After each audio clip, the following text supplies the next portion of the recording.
After a long shift at work, Officer Richard Allen made his way home almost around 10 p.m. It was raining heavily out,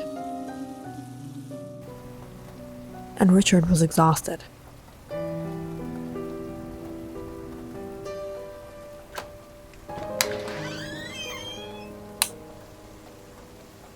He recently joined the police department in Birchwood and got transferred to this location on duty.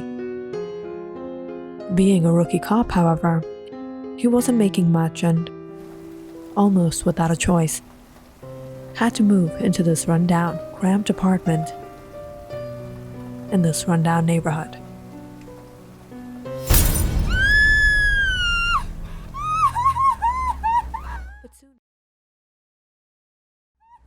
But soon he realized this apartment was the least of his troubles.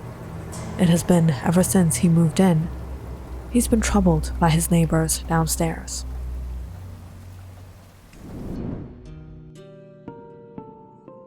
The first day Richard moved in, the father and daughter instantly caught his attention.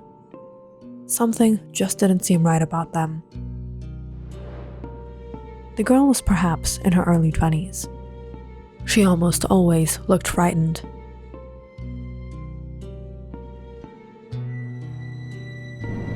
And her father, he seemed like a possessive, harsh man.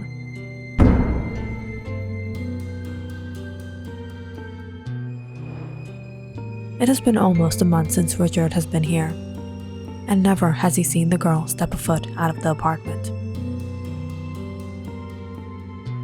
But every now and then, he would lock eyes with her by the window. The girl longingly stared out into the night sky.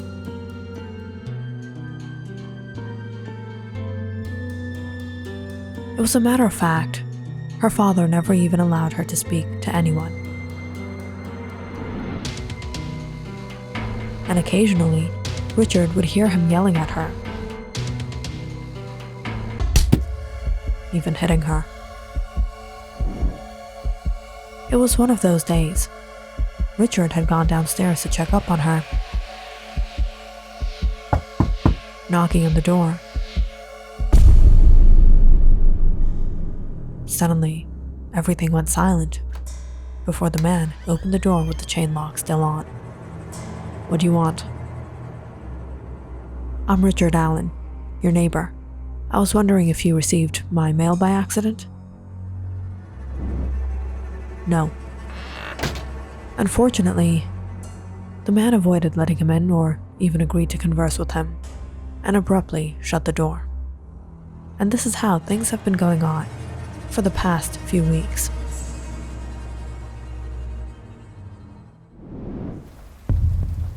But tonight seems to counter all the nights put together. "Please, don't do this. Please." Clearly hearing the girl's pleas, Richard had it. "That's it. I can't let this go on." He called for backup, and despite being off duty, took his gun and went downstairs. There was no time to wait.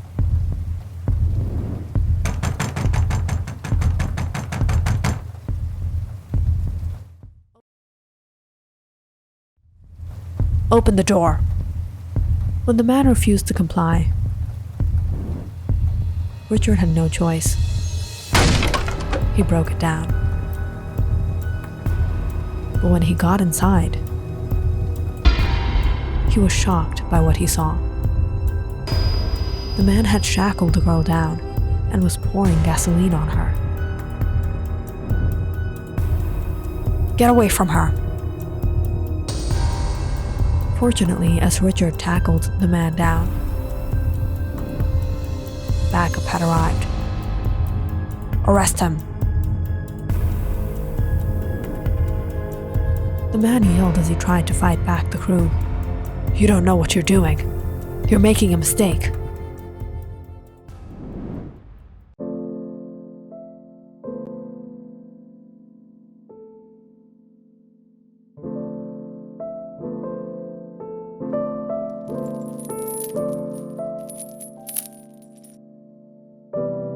Don't worry, he can't harm you.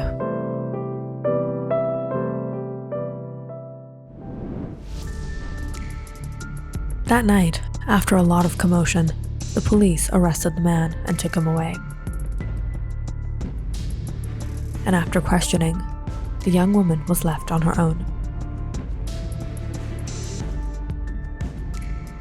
To Richard's surprise, however, he learned they were not father and daughter. In fact, they weren't related at all. Nonetheless, at least she was safe now.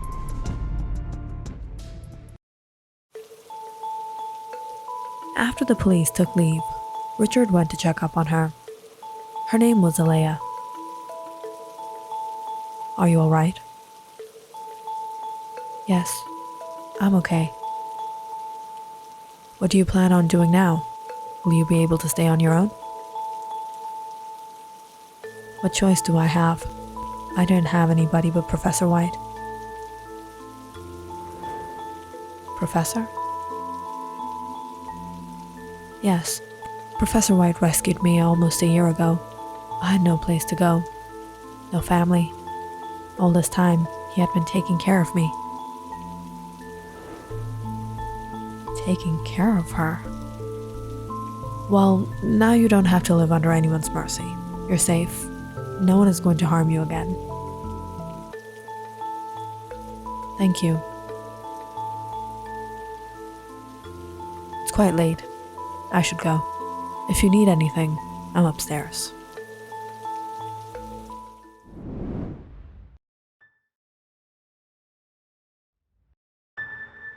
Finally, after that night, things changed.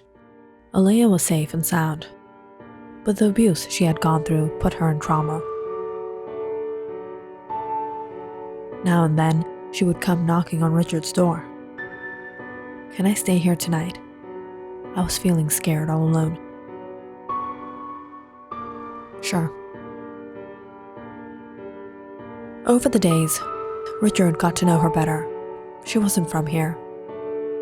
She had moved with Professor White to this country. From what it seemed, she was a nice, shy girl, and they soon became friends. And in a way, roommates. Much of the time, Alea would spend at his place like it was home.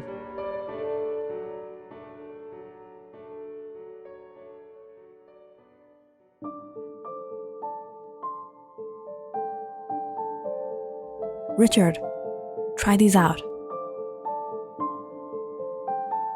Cookies. Wow, they're nice. I'm getting late for work, I should go. Yes, I was heading downstairs too. I'll see you later. It was one of these days when Richard was leaving for work. One of his neighbors from the second floor, Mrs. Wilson, stopped him for a talk. She was an elderly woman and had been rather welcoming since Richard moved in. Richard, how are you? I'm doing all right, Mrs. Wilson. How about you? Fine, dear. I've been meaning to speak with you lately. About what?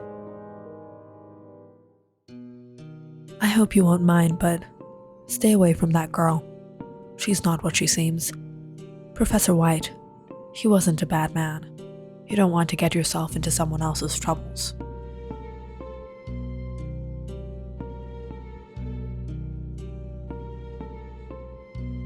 What is she talking about? He wasn't a bad man? How was he treating that girl? He would have taken her life.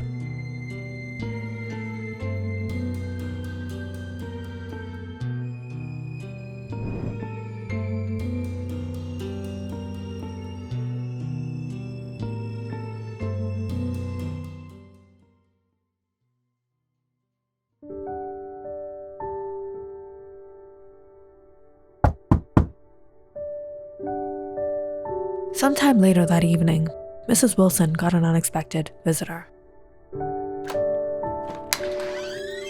She opened the door, surprised to see the young woman. Oh, what a surprise.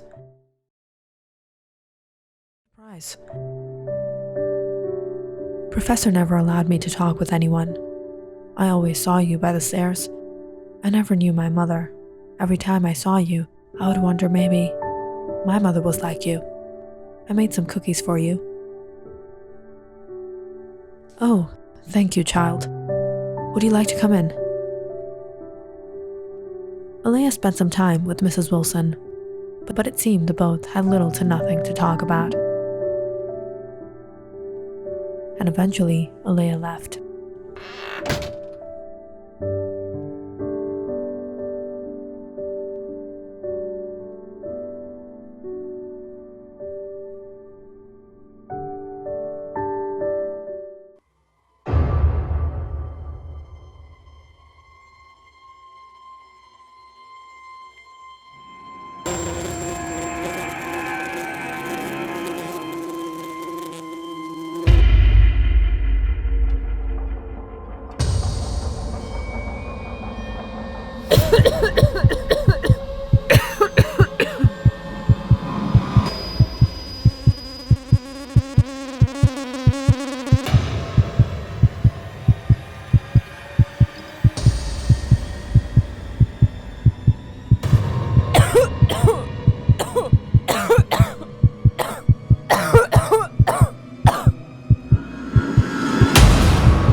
How did this happen?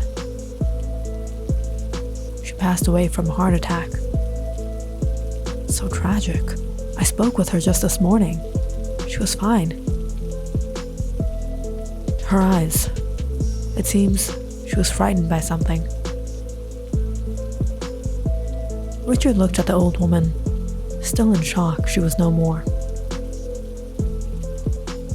Looking around the apartment, he was a little intrigued seeing a vase toppled over. Mrs. Wilson's photo frame lay shattered on the ground. The phone lay disconnected. And the furniture, it seemed out of place. Richard couldn't help the doubt. Something had happened here. Was she trying to make a last call?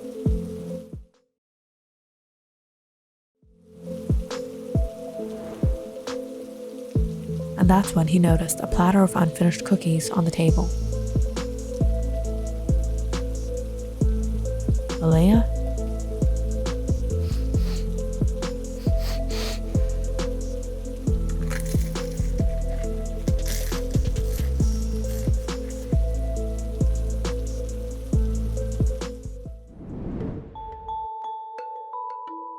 Wrapping up on the investigation, Richard returned home. It was later that night. Alea came over as usual. "Can I stay here for a while?" "Come on in." "Did you hear what happened to Mrs. Wilson?" "Yes, I heard her screaming. I met her earlier today. She was fine when I met her. I made some cookies for her. I don't know what happened to her." "Alea, I've been thinking, perhaps it's not safe for you to stay here alone. And honestly, I really can't look after you." "I understand." "Don't worry. I know someone you can lodge with. She's a colleague of mine, and she's been looking for a roommate." Though the events of the night were awfully strange, and Richard couldn't help the smidge of doubt. When autopsy reports came in the next day, they indicated a normal death. But after everything that had been happening, Richard realized it was time he get Alea to a safer place to stay. The following day, Richard helped Alea pack up her things and move out the apartment. Oddly, the girl didn't have much of her own. In fact, she had nothing but a few pairs of clothes. As for Professor White's belongings, they would be shifted into government storage till his release.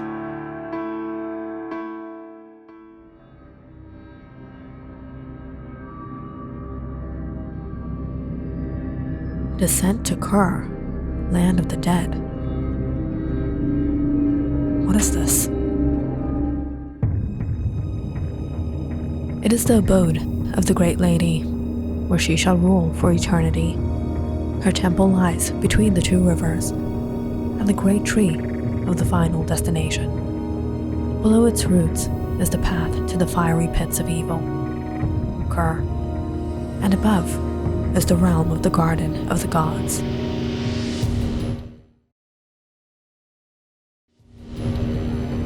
I'm done packing. Richard closed the book and turned to Alea. Let's get going then.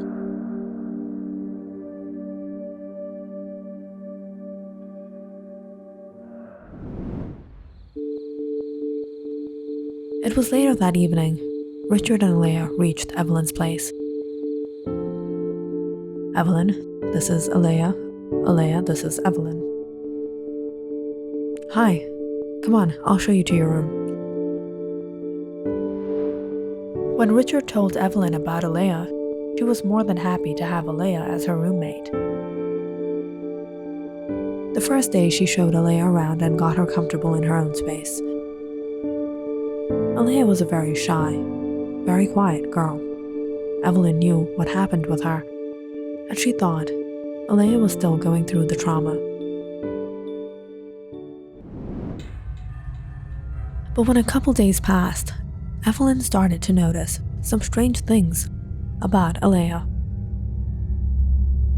She could understand her being shy, but at some part of every night, she would notice Alea walk out to the backyard and simply stare at the sky. It was one of these nights. Evelyn woke up to get some water around 1 a.m. Startled when she noticed Alea in the backyard. It's so late. What is she doing out here? When she went to check, she felt a bit uncomfortable, hearing her speak a different language. Almost chanting a hymn. Alea? Is everything alright? Alea?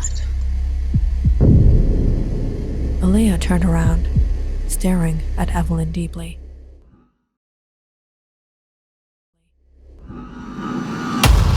Yes.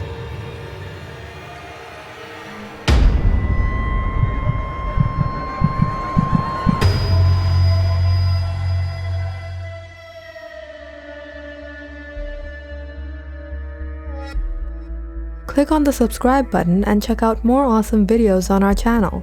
And don't forget to press the bell icon because you know it's interesting.